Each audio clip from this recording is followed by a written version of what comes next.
Welcome back to Pastor Emilie's Story Hour. We're reading The Woman in White by Wilkie Collins. This is part 24, chapter 4 of the second epoch of the story. June 17th.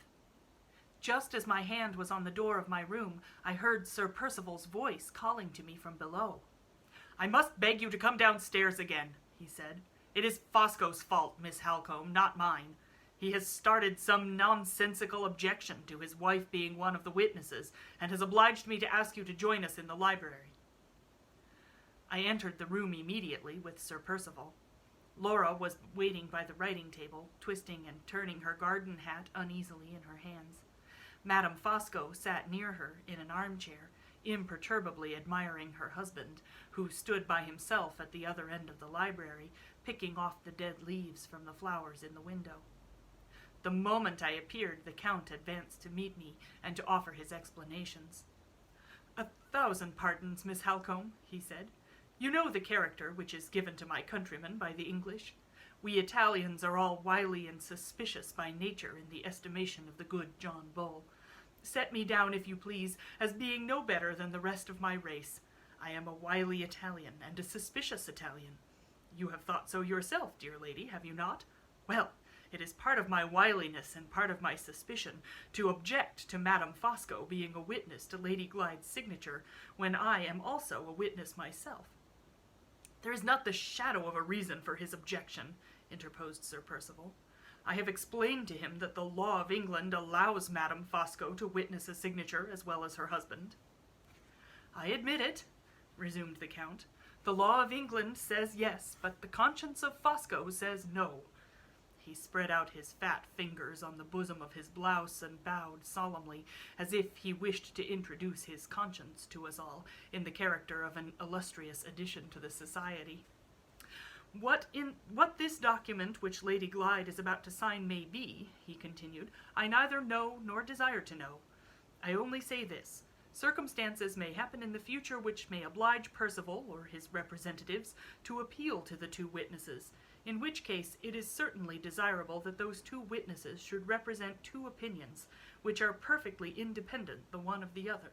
This cannot be if my wife signs as well as myself, because we have but one opinion between us, and that opinion is mine. I will not have it cast in my teeth at some future day that Madame Fosco acted under my coercion and was in plain fact no witness at all.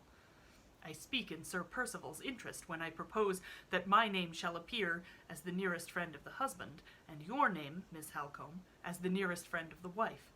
I am a Jesuit, if you please to think so, a splitter of straws, a man of trifles and crotchets and scruples, but you will humour me, I hope, in merciful consideration for my suspicious Italian character and my uneasy Italian conscience." He bowed again, stepped back a few paces, and withdrew his conscience from our society as politely as he had introduced it. The Count's scruples might have been honourable and reasonable enough, but there was something in his manner of expressing them which increased my unwillingness to be concerned in the business of the signature. No consideration of less importance than my consideration for Laura would have induced me to consent to be a witness at all. One look, however, at her anxious face decided me to risk anything rather than desert her. "I will readily remain in the room," I said, "and if I find no reason for starting any small scruples on my side, you may rely on me as a witness." Sir Percival looked at me sharply, as if he was about to say something, but at the same moment Madame Fosco attracted his attention by rising from her chair. She had caught her husband's eye, and had evidently received her orders to leave the room. "You needn't go," said Sir Percival. Madame Fosco looked for her orders again, got them again, said she would prefer leaving us to our business, and resolutely walked out. The Count lit a cigarette, went back to the flowers in the window, and puffed little jets of smoke at the leaves, in a state of the deepest anxiety about killing the insects.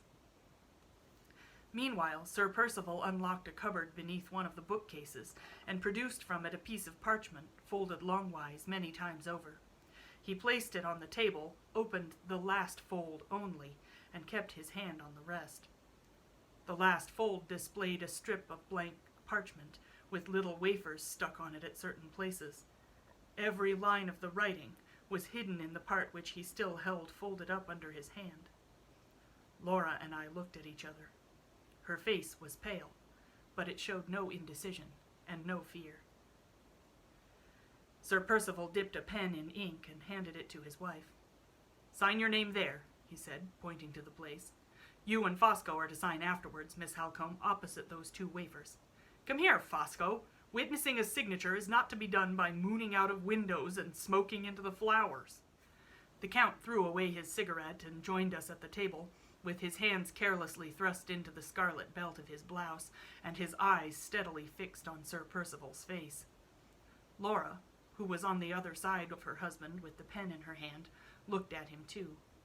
He stood between them, holding the folded parchment down firmly on the table and glancing across at me as I sat opposite to him, with such a sinister mixture of suspicion and embarrassment on his face that he looked more like a prisoner at the bar than a gentleman in his own house. "Sign there," he repeated, turning suddenly on Laura, pointing once more to the place on the parchment. "What is it I'm to sign?" she asked quietly. "I have no time to explain," he answered. "The dog cart is at the door, and I must go directly. Besides, if I had time, you wouldn't understand. It is a purely formal document full of legal technicalities and all that sort of thing. Come, sign your name and let us have done as soon as possible." "I ought, surely, to know what I am signing, Sir Percival, before I write my name." "Nonsense! What have women to do with business? I tell you again, you can't understand it." "At any rate, let me try to understand it. Whenever Mr. Gilmore had any business for me to do, he always explained it first, and I always understood him." "I dare say he did. He was your servant and was obliged to explain. I am your husband and am not obliged. How much longer do you mean to keep me here? I tell you again, there is no time for reading anything. The dog cart is waiting at the door. Once for all, will you sign or will you not?" She still had the pen in her hand, but she made no approach to signing her name with it. "If my signature pledges me to anything," she said, "surely I have some claim to know what the pledge is." He lifted up the parchment and struck it angrily on the table. "Speak out," he said. "You were always famous for telling the truth. Never mind, Miss Halcombe, never mind, Fosco. Say in plain terms you distrust me." The Count took one of his hands out of his belt and laid it on Sir Percival's shoulder. Sir Percival shook it off irritably. The Count put it on again with unruffled composure. "Control your unfortunate temper, Percival," he said. "Lady Glyde is right." "Right!" cried Sir Percival. "A wife right in distrusting her husband?" "It is unjust and cruel to accuse me of distrusting you," said Laura. "Ask Marian if I am not justified in wanting to know what this writing requires of me before I sign it." "I won't have any appeals made to Miss Halcombe," retorted Sir Percival. "Miss Halcombe has nothing to do with the matter." I had not spoken hitherto, and I would much rather not have spoken now, but the expression of distress in Laura's face when she turned it towards me, and the insolent injustice of her husband's conduct, left me no other alternative than to give my opinion, for her sake, as soon as I was asked for it. "Excuse me, Sir Percival," I said, "but as one of the witnesses to the signature, I venture to think that I have something to do with the matter. Laura's objection seems to me a perfectly fair one, and speaking for myself only, I cannot assume the responsibility of witnessing her signature, unless she first understands what the writing is which you wish her to sign." "A cool declaration, upon my soul!" cried Sir Percival. "Next time you invite yourself to a man's house, Miss Halcombe, I recommend you not to repay his hospitality by taking his wife's side against him in a matter that doesn't concern you." I started to my feet as suddenly as if he had struck me. If I had been a man, I would have knocked him down on the threshold of his own door and left his house, never on any earthly consideration to enter it again. But I was only a woman, and I loved his wife so dearly. Thank God that faithful love helped me, and I sat down again without saying a word. She knew what I had suffered, and what I had suppressed. She ran round to me with tears streaming from her eyes.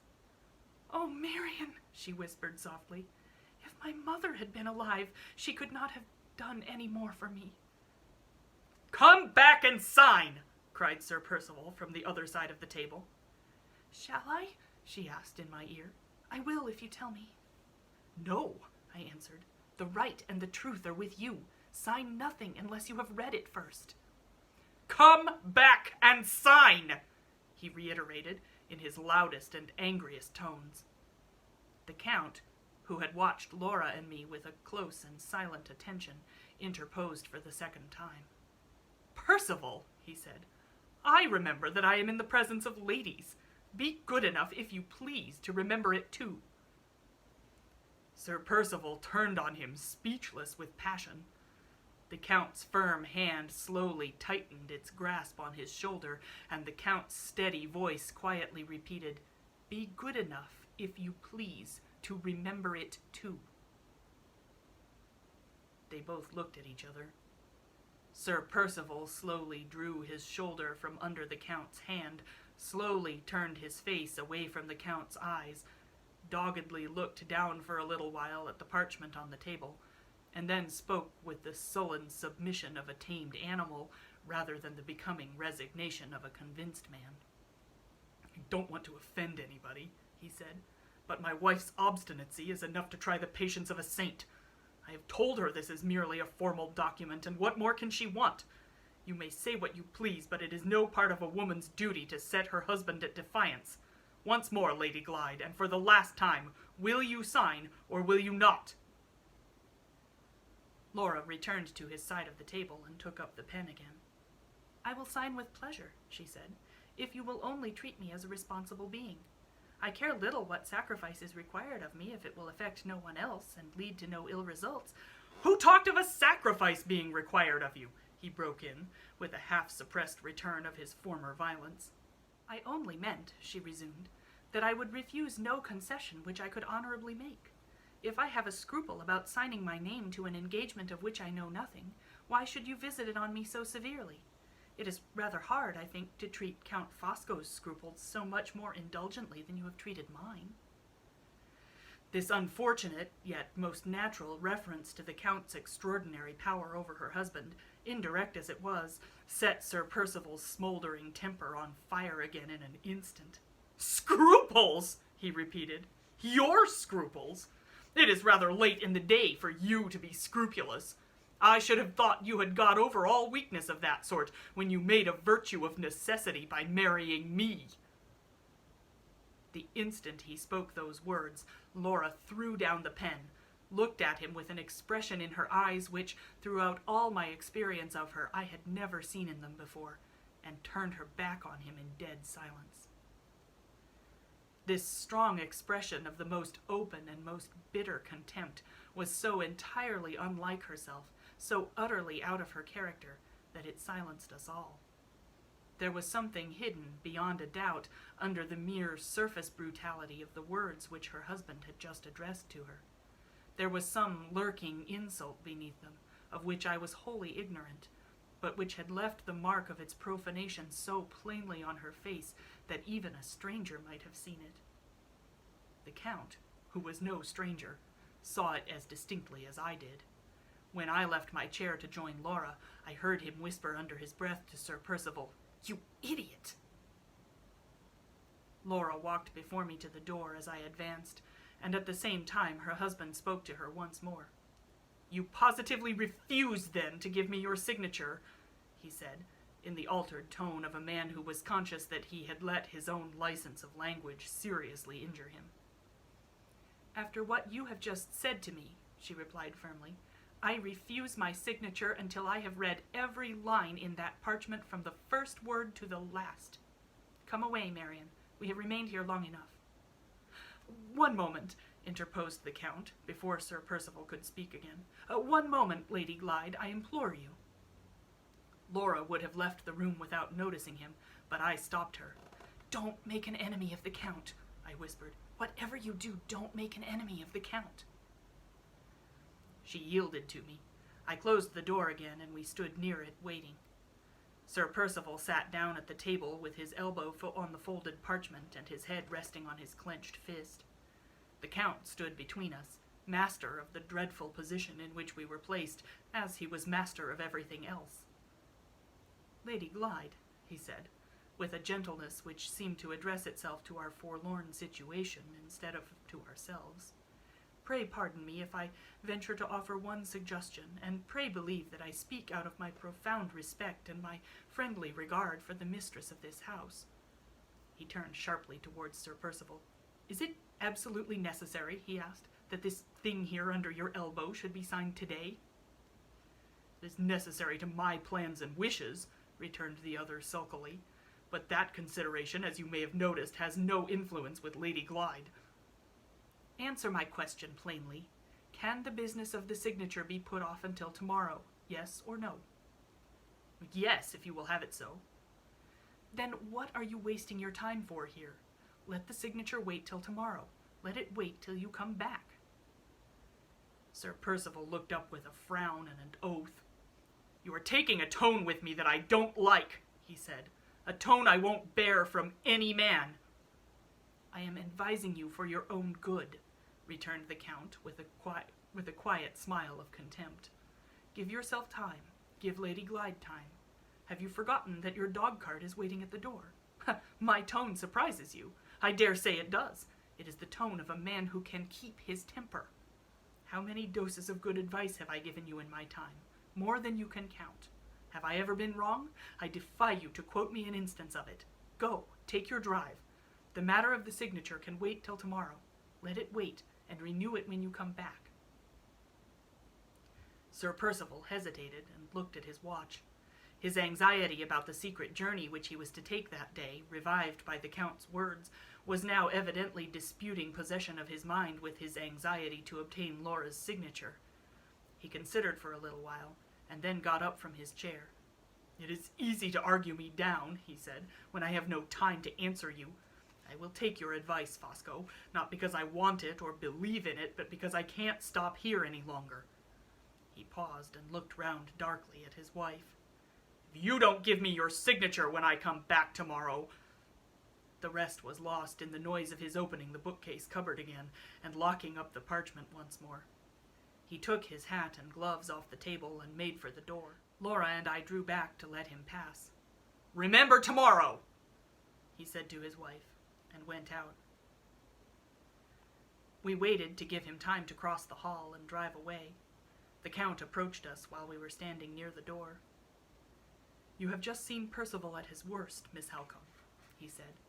As his old friend, I am sorry for him and ashamed of him. As his old friend, I promise you that he shall not break out tomorrow in the same disgraceful manner in which he has broken out today. Laura had taken my arm while he was speaking, and she pressed it significantly when he had done. It would have been a hard trial to any woman to stand by and see the office of apologist for her husband's misconduct quietly assumed by his male friend in her own house, and it was a trial to her. I thanked the Count civilly and let her out. Yes, I thanked him, for I felt already with a sense of inexpressible helplessness and humiliation that it was either his interest or his caprice to make sure of my continuing to reside at Blackwater Park, and I knew after Sir Percival's conduct to me that without the support of the Count's influence I could not hope to remain there. His influence, the influence of all others that I dreaded most, was actually the one tie which now held me to Laura in the hour of her utmost need. We heard the wheels of the dog-cart crashing on the gravel of the drive as we came into the hall. Sir Percival had started on his journey. "Where is he going to, Marian?" Laura whispered. "Every fresh thing he does seems to terrify me about the future. Have you any suspicions?" After what she had undergone that morning, I was unwilling to tell her of my suspicions. "How should I know his secrets?" I said evasively. "I wonder if the housekeeper knows," she persisted. "Certainly not," I replied. "She must be quite as ignorant as we are." Laura shook her head doubtfully. "Did you not hear from the housekeeper that there was a report of Anne Catherick having been seen in this neighborhood? Don't you think he may have gone away to look for her?" "I would rather compose myself, Laura, by not thinking about it at all, and after what has happened, you had better follow my example. Come into my room and rest and quiet yourself a little." We sat down together close to the window, and let the fragrant summer air breathe over our faces. "I am ashamed to look at you, Marian," she said, "after what you submitted to downstairs for my sake. Oh, my own love, I am almost heartbroken when I think of it. But I will try to make it up to you, I will indeed." "Hush, hush," I replied. "Don't talk so. What is the trifling mortification of my pride compared to the dreadful sacrifice of your happiness?" "You heard what he said to me," she went on quickly and vehemently. "You heard the words, but you don't know what they meant. You don't know why I threw down the pen and turned my back on him." She rose in sudden agitation and walked about the room. "I have kept many things from your knowledge, Marian, for fear of distressing you and making you unhappy at the outset of our new lives. You don't know how he has used me, and yet you ought to know, for you saw how he used me today. You heard him sneer at my presuming to be scrupulous. You heard him say that I made a virtue of necessity in marrying him." She sat down again, her face flushed deeply and her hands twisted and twined together in her lap. I can't tell you about it now," she said. "I shall burst out crying if I tell you now. Later, Marian, when I am more sure of myself. My head aches. It aches and aches and aches. Where's your smelling bottle? Let me talk to you about yourself. I wish I had given him my signature for your sake. Shall I give it to him tomorrow? I would rather compromise myself than compromise you. After your taking my part against him, he will lay all the blame on you if I refuse again. What shall we do? Oh, for a friend to help us and advise us, a friend we could really trust." She sighed bitterly. I saw in her face that she was thinking of Hartright. Saw it the more plainly because her last words set me thinking of him too. In 6 months only from her marriage, we wanted the faithful service he had offered to us in his farewell words. How little I once thought that we should ever want it at all. "We must do what we can to help ourselves," I said. "Let us try to talk it over calmly, Laura. Let us do all in our power to decide for the best." Putting what she knew of her husband's embarrassments and what I had heard of his conversation with the lawyer together, we arrived necessarily at the conclusion that the parchment in the library had been drawn up for the purpose of borrowing money, and that Laura's signature was absolutely necessary to fit it for the attainment of Sir Percival's object. The second question, concerning the nature of the legal contract by which the money was to be obtained, and the degree of personal responsibility to which Laura might subject herself if she signed it in the dark, involved considerations which lay far beyond any knowledge and experience that either of us possessed. My own convictions led me to believe that the hidden contents of the parchment concealed a transaction of the meanest and most fraudulent kind. I had not formed this conclusion in consequence of Sir Percival's refusal to show the writing or to explain it, for that refusal might well have proceeded from his obstinate disposition and his domineering temper alone. My sole motive for distrusting his honesty sprang from the change which I had observed in his language and his manners at Blackwater Park, a change which convinced me that he had been acting a part throughout the whole period of his probation at Limmeridge House. His elaborate delicacy, his ceremonious politeness, which harmonized so agreeably with Mr. Gilmore's old-fashioned notions, his modesty with Laura, his candor with me, his moderation with Mr. Fairley, all these were the artifices of a mean, cunning, and brutal man, who had dropped his disguise when his practiced duplicity had gained its end, and had openly shown himself in the library on that very day. I say nothing of the grief which this discovery caused me on Laura's account, for it is not to be expressed by any words of mine. I only refer to it at all because it decided me to oppose her signing the parchment, whatever the consequences might be, unless she was first made acquainted with the contents. Under these circumstances, the one chance for us when tomorrow came was to be provided with an objection to giving the signature, which might rest on sufficiently firm commercial or legal grounds to shake Sir Percival's resolution, and to make him suspect that we two women understood the laws and obligations of business as well as himself. After some pondering, I determined to write to the only honest man within reach whom we could trust to help us discreetly in our forlorn situation. That man was Mr. Gilmore's partner, Mr. Curley, who conducted the business now that our old friend had been obliged to withdraw from it, and to leave London on account of his health. I explained to Laura that I had Mr. Gilmore's own authority for placing implicit confidence in his partner's integrity, discretion, and accurate knowledge of all her affairs, and with her full approval I sat down at once to write the letter. I began by stating our position to Mr. Curley exactly as it was, and then asked for his advice in return, expressed in plain, downright terms which he could comprehend without any danger of misinterpretations and mistakes. My letter was as short as I could possibly make it, and was, I hope, unencumbered by any needless apologies and needless details. Just as I was about to put the address on the envelope, an obstacle was discovered by Laura, which, in the effort and preoccupation of writing, had escaped my mind altogether. "How are we to get the answer in time?" she asked. "Your letter will not be delivered in London before tomorrow morning, and the post will not bring the reply here till the morning after." The only way of overcoming this difficulty was to have the answer brought to us from the lawyer's office by a special messenger. I wrote a postscript to that effect, begging that the messenger might be dispatched with the reply by the 11 o'clock morning train, which would bring him to our station at 20 minutes past 1, and so enable him to reach Blackwater Park by 2 o'clock at the latest. He was to be directed to ask for me, to answer no questions addressed to him by anyone else, and to deliver his letter into no hands but mine. "In case Sir Percival should come back tomorrow before 2 o'clock, I said to Laura, "the wisest plan for you to adopt is to be out in the grounds all morning with your book or your work, and not to appear in the house till the messenger has had time to arrive with the letter. I will wait for him all morning, to guard against any misadventures or mistakes. By following this arrangement, I hope and believe we shall avoid being taken by surprise. Let us go down into the drawing room now. We may excite suspicion if we remain shut up together too long." "Suspicion?" she repeated. "Whose suspicion can we excite now that Sir Percival has left the house? Do you mean Count Fosco?" "Perhaps I do, Laura." "You are beginning to dislike him as much as I do, Marian." "No, not to dislike him.